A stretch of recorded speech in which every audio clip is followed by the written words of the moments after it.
Bonsoir. On va commencer par vous présenter le livre Twitter 101 questions, écrit par Émilie.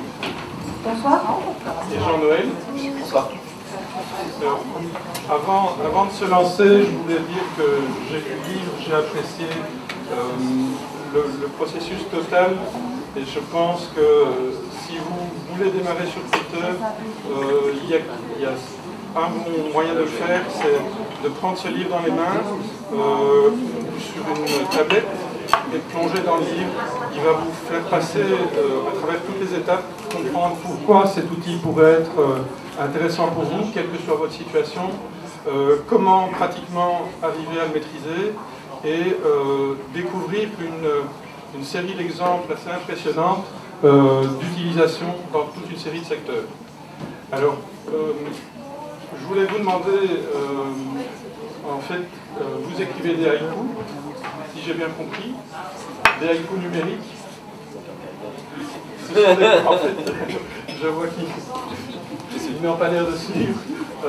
Les haïkus sont des petits poèmes japonais, très brefs, qui font de plus en plus fureur ici.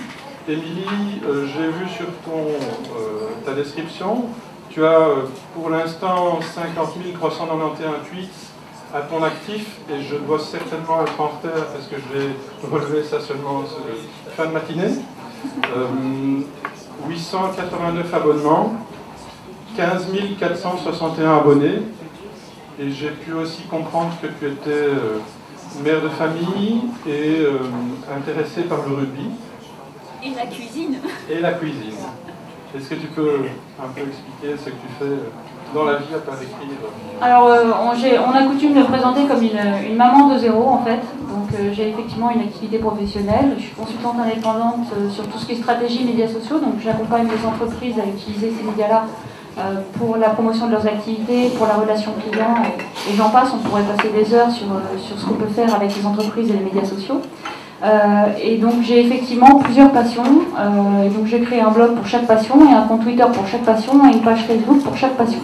Donc en gros, mes passions principales sont la cuisine et le rugby, et c'est aussi pour ça que j'atteins des 50 000 tweets, c'est que je fais ce qu'on appelle du commentaire en temps réel sur des matchs de rugby. Et donc c'est vrai que dans l'intensité, quand vous avez le tournoi à destination, forcément vous auriez beaucoup de tweets à la minute, voire 3 tweets toutes les 10 secondes, et donc du coup ça va très très vite. Et d'ailleurs la première fois que je l'ai fait, j'ai été censurée par Twitter qui m'a dit « Hey, stop Émilie, il y a une limite, il ne faut pas la dépasser ». Depuis, j'ai appris à être beaucoup plus disciplinée et à économiser le nombre de tweets, justement pour pouvoir aller jusqu'à la fin du match. Voilà, donc plusieurs passions, et effectivement, maman de deux children. Jean-Noël, 23 135 tweets, tu as encore du chemin pour rattraper Émilie. Je suis mon dada. Et 7 917 abonnés. Mais peux-tu en dire plus sur ce que tu fais dans la vie? Bien sûr. Bonjour. Donc je suis directeur d'une agence digitale qui justement pousse les entreprises, les marques à être sur Twitter ou sur les médias sociaux. Je suis moins bavard qu'Émilie, avec moins de personnes, donc plus jeune aussi sur Twitter. Et j'ai un domaine de prédilection sur la partie RH. La partie RH, la partie média. Voilà. Et j'ai un blog aussi, j'écris un peu, mais beaucoup moins qu'Émilie. Je ne parle pas du tout de rugby, ni de cuisine. Vous êtes deux, mais il me semble qu'il y a beaucoup plus de personnes qui ont été impliquées dans cette aventure. J'ai compté 261 mains.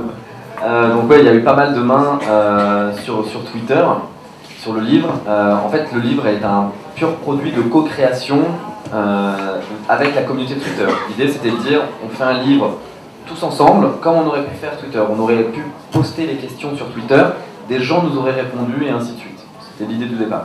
Et ensuite, il y a eu un peu de structure, d'ordre, on a mis tout le monde un peu en ordre de bataille pour justement donner l'intérêt. Et c'est un livre par les gens qui utilisent Twitter, pour les gens qui vont utiliser Twitter. Juste pour préciser, au départ, l'objectif c'était d'avoir un auteur par question, mais ça a été déjà assez conséquent d'avoir presque une cinquantaine d'auteurs sur un seul ouvrage. pour organiser, structurer les échanges, faire des retours. Donc déjà, c'est un beau chiffre. Alors, question à Jean-Noël. Twitter, est-ce que c'est compliqué? Alors non, Twitter ce n'est pas compliqué. Il faut juste apprendre les règles. Ah, allô? Il faut juste simplement se plonger dans le monde qu'est Twitter. C'est un monde comme on apprend une nouvelle langue. On doit apprendre les us, les coutumes, les règles, observer un peu en silence, regarder comment font d'autres gens bien meilleurs que nous. Et moi personnellement, je regarde encore tous les jours comment certaines personnes tweetent, comment dans d'autres pays ça se passe, etc. Parce que je trouve qu'on apprend beaucoup et par mimétisme et par apprentissage d'observation. Tu peux aller un petit peu plus loin sur le on, qui utilise Twitter? Alors qui utilise Twitter? Aujourd'hui, qui utilise Twitter? Alors voilà, donc Jacques vient de me dire Nostalgie Belgique, exactement. Donc on a pris les gens de Nostalgie Belgique utilisent Twitter.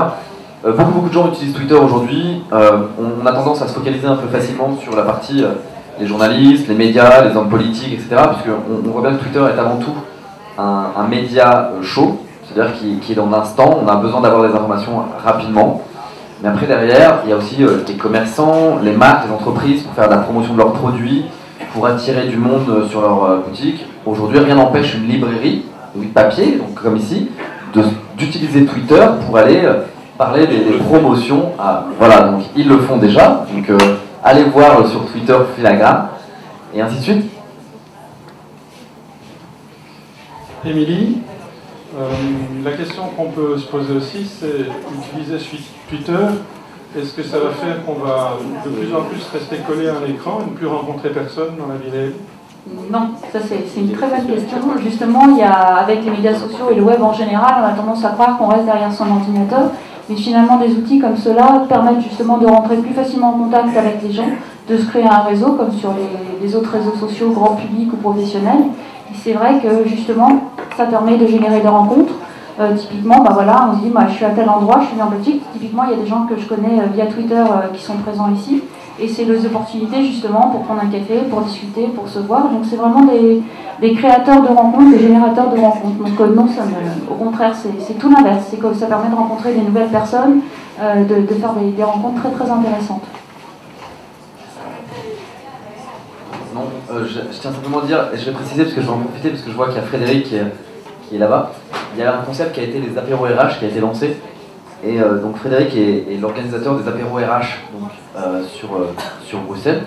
Et l'idée des apéros RH, c'était de dire aujourd'hui il y a des RH qui sont un peu partout en Belgique et qui utilisent Twitter ou les médias sociaux. Et l'idée c'était de dire rencontrons-nous, prenons un café, un verre ensemble et discutons de ce qui se passe. Voilà. Et du coup, Twitter a été une vraie force pour rassembler ces gens-là. Jacques connaît très bien aussi parce qu'il a fait la même chose à Paris. On s'en occupe aussi sur Paris et sur plusieurs villes de France. Et dans le monde maintenant, et du coup ça rend bien. C'est vraiment dire de créer la rencontre, de créer le moment d'échange réel suite à un des échanges virtuels. Juste pour compliquer du tout, on a les apéros RH, mais on a aussi ce qu'on appelle les twunch, donc c'est lunch plus Twitter, donc on peut aussi organiser des rencontres avec ses followers et ses following, donc c'est vraiment très, très sympa. Voilà. Merci. J'ai une question de Nelly pour Jean-Noël. Nelly est une femme active, tant professionnellement que dans sa vie personnelle. Pourquoi devrait-elle s'intéresser à Twitter pour la partie vie personnelle plutôt qu'à Facebook ou à Pinterest? Alors c'est une bonne question. Pourquoi alors elle pourrait s'intéresser aux autres aussi, mais pourquoi sur Twitter? Parce que peut-être que Nelly aime regarder des émissions à la télé, et donc quand elle allume sa télé, on lui parle de Twitter et de suivre en échange les directs pendant une émission. Je sais que par exemple sur la Belgique, Belgium Got Talent, il y a l'émission avec Twitter, donc on peut suivre aussi. Je crois que The Voice va bientôt recommencer en Belgique également. Il va y avoir un hashtag, on va pouvoir suivre les échanges sur Twitter. Mais Nelly peut aussi trouver des recettes de cuisine, donc, par exemple celle d'Emilie.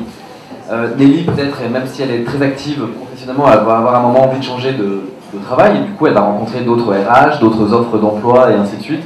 Donc Nelly sur Twitter va trouver plein d'informations sur l'actualité autour de chez elle, des news, tout ça. mais aussi des choses à plus longue échelle, telles que des offres d'emploi ou des choses aussi bien professionnelles que personnelles.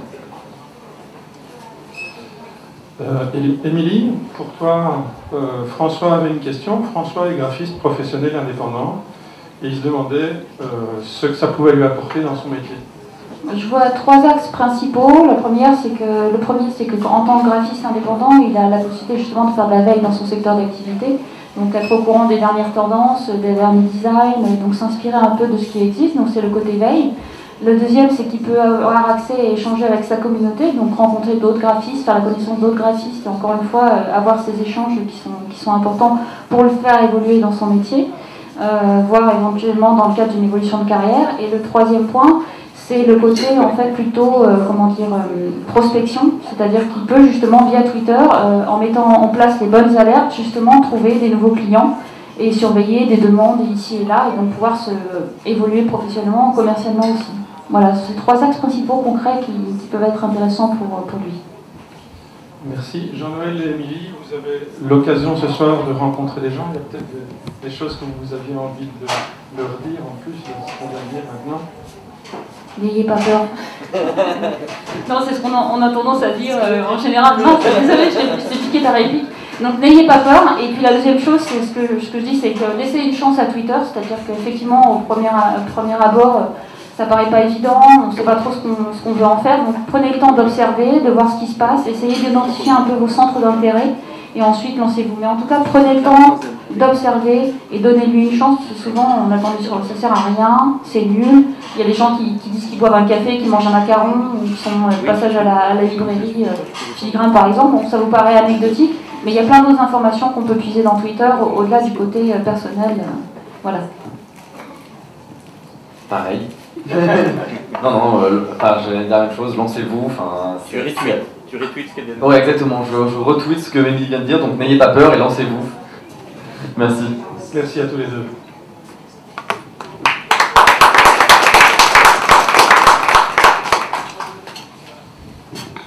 Bien. On passe aux choses sérieuses. Là, oui, effectivement, déjà le titre Guérilla Marketing pour trouver un emploi. Il y avait déjà trois concepts qui se télescopaient dans ce titre et dans ma tête. Et puis en lisant le livre, je me suis rendu compte que à la fois il y avait une réflexion très profonde qui pouvait être entamée par le lecteur, et qu'elle était toujours combinée à l'action. Alors, on doit ça à 2 auteurs américains, mais aussi à l'adaptation que nous en fait notre ami ici, qui va se présenter. Alors, moi je suis Jacques Froissant, mon vrai métier, c'est pas auteur, c'est dirigeant d'une structure de conseil qui est à la fois cabinet de recrutement, qui fait du conseil en gestion RH et qui accompagne les entreprises sur la mise en place de ce qu'on appelle aujourd'hui le social recrutement, le recrutement 2.0. On a été des pionniers chez Altaïd, c'est le nom de ma structure, sur LinkedIn, puisque ça fait aujourd'hui un peu plus de 8 ans que LinkedIn est intégré dans nos process de recrutement. En France, il y a une copie de LinkedIn qui s'appelle Viadeo qu'on a intégré dès qu'ils ont existé. On utilise Twitter pour recruter, donc on en reparlera éventuellement un peu. Ça doit faire plus de 5 ans maintenant. Facebook, donc on a intégré tous les médias sociaux dans les démarches de recruteurs. Et à travers Guérilla Marketing pour trouver un emploi, qui est un bouquin à la base américain, j'ai retrouvé beaucoup de choses que l'on faisait déjà. Surtout, c'est un livre qui est axé vers les chercheurs d'emploi qui souvent sont assez démunis vers l'évolution extrêmement rapide qu'il y a eu depuis, on va dire, 4-5 ans sur l'approche de l'emploi. Alors, si je prends le point de départ, en fait, le guérillero doit-il se connaître lui-même? Alors, le guérillero doit-il connaître lui-même? La réponse est oui. On applique en fait à travers le livre des recettes du marketing le marketing est devenu digital. Donc aujourd'hui, on va parler de gérer sa e-réputation. On parle de personal branding. Le personal branding, pour commencer le personal branding, il faut d'abord se connaître soi-même. Donc, un des premiers conseils qu'on donne à des candidats en recherche, c'est prendre le temps de la réflexion. C'est qu'est-ce que je suis, qu'est-ce que j'ai fait, quels sont mes points forts, qu'est-ce que j'ai envie de faire, et de développer une stratégie par rapport à ça, dans un premier temps. Et à partir de cette stratégie, développer des tactiques qui vont utiliser, entre autres LinkedIn, qui vont utiliser éventuellement Twitter, Facebook, etc. Alors, supposons que le Galiléo ait fait cet effort de se connaître et de passer du temps à formuler ça de manière bien précise. Comment peut-il identifier les cibles à atteindre dans sa recherche d'emploi? Alors, à partir du moment où on a bien défini qui on est, une des premières démarches à faire aujourd'hui, c'est d'apparaître sur le web.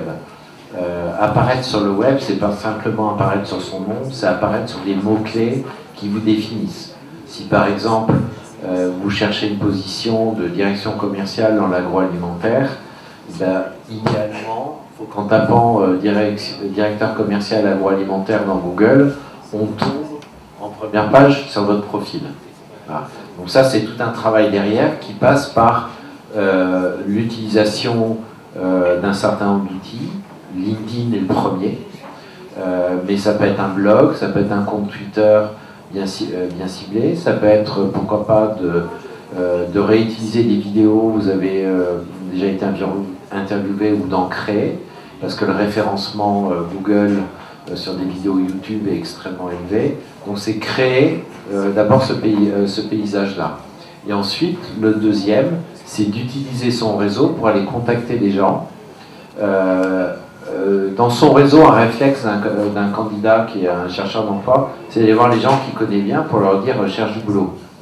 Mais c'est pas le bon réflexe. Le bon réflexe, c'est surtout d'aller voir les gens que vous avez un peu perdu de vue, vous connaissez moins bien, ou se servir de vos contacts pour aller toucher des gens qui sont ce qu'on appelle en niveau 2 ou 3 en langage des réseaux sociaux, c'est-à-dire pour l'illustrer, c'est si moi, Didier, je suis ton contact, je suis ton niveau 1, Jean-Noël est de niveau 2, et si je veux toucher Émilie, c'est un niveau 3, hein, en cascade comme ça. Donc c'est aller identifier les gens, et dans LinkedIn, et dans Viadeo, mais en Belgique, je pense qu'il faut surtout utiliser LinkedIn, vous avez un moteur de recherche dont se servent les recruteurs pour trouver des candidats, mais ce moteur de recherche, il est à votre disposition. Vous pouvez faire l'inverse, chercher votre recruteur. Et ce que je conseille souvent, c'est plutôt d'aller approcher des opérationnels, un directeur commercial, un directeur marketing, un directeur financier, plutôt que de chercher à passer à tout prix par les RH. Les RH, ils sont souvent un peu submergés. Un opérationnel, un directeur commercial qui reçoit un message à travers LinkedIn d'un commercial qui dit j'aime beaucoup votre entreprise, je travaille actuellement dans telle entreprise ces 3 dernières années, j'ai toujours surperformé par rapport à mes objectifs et je suis sûr que je peux vous apporter quelque chose. Il va être beaucoup plus sensible à ce discours-là que peut l'être un DRH. Alors, l'étape suivante, c'est de préparer un plan d'action, si j'ai bien compris. Donc, le guerriero ne part pas en guerre sans savoir dans quelle direction il va. Comment ça se prépare? Un plan d'action, c'est du marketing. À partir du moment où j'ai défini ce que je suis, ce qu'on disait, mes cibles, je vais regarder comment je peux aller toucher ces cibles. Alors, comment je peux les toucher? Ça peut être à travers LinkedIn, ça peut être à travers des rendez-vous physiques, ça peut être en lisant la presse, ça peut être en cherchant dans Google des entreprises cibles et identifier des profils ou des moyens de les contacter. Et à partir du moment où on a fait ça, on va rentrer dans des démarches, on commence à les approcher. Et ce que je conseille, moi, c'est de vraiment mettre en œuvre un suivi extrêmement précis. Un commercial aujourd'hui dans une entreprise qui fait de la prospection, il utilise ce qu'on appelle un outil de CRM, un outil de gestion de la relation client, qui permettent de suivre l'avancée de j'ai pris contact avec telle entreprise à telle date, il n'était pas disponible, il faut que je rappelle à tel autre, de générer des alertes, etc. et de suivre ça, son avancée, ses différents rendez-vous. C'est vraiment une organisation. Un chercheur d'emploi aujourd'hui, il doit se dire que son job pour le moment c'est de chercher un boulot. C'est pas juste de répondre à 10 annonces tous les matins et d'attendre que ça tombe. Dernière question, si vous deviez donner un conseil à un jeune chercheur d'emploi, quel serait-il? Alors si je devais donner un seul conseil à un jeune chercheur d'emploi ou un chercheur d'emploi tout court d'ailleurs ce serait le même, c'est exploiter à fond LinkedIn. Aujourd'hui, ça devient vraiment la référence au niveau mondial, mais ça l'est devenu en France, ça l'est en Belgique, ça devient le standard du CV, quasiment.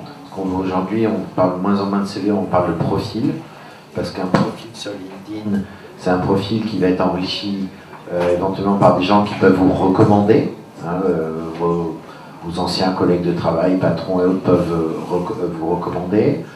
Si vous avez une présence sur Twitter et si vous avez un blog par exemple, vous allez remonter dans LinkedIn automatiquement le flux qui y sont liés, donc c'est un profil enrichi. LinkedIn, c'est aussi la possibilité de gérer véritablement son réseau professionnel. C'est aussi aujourd'hui de plus en plus un outil de veille, parce qu'il y a beaucoup d'informations qui sont partagées dans LinkedIn.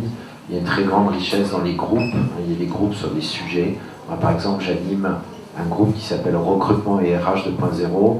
Il y a bientôt 6000 membres qui contribuent à ce groupe, donc c'est une richesse extraordinaire. Donc si j'avais qu'un conseil, c'est vraiment très bien s'occuper de LinkedIn. Alors petite question à Émilie ou Jean-Noël, vous voyez s'intégrer Twitter de quelle manière dans ce genre de recherche?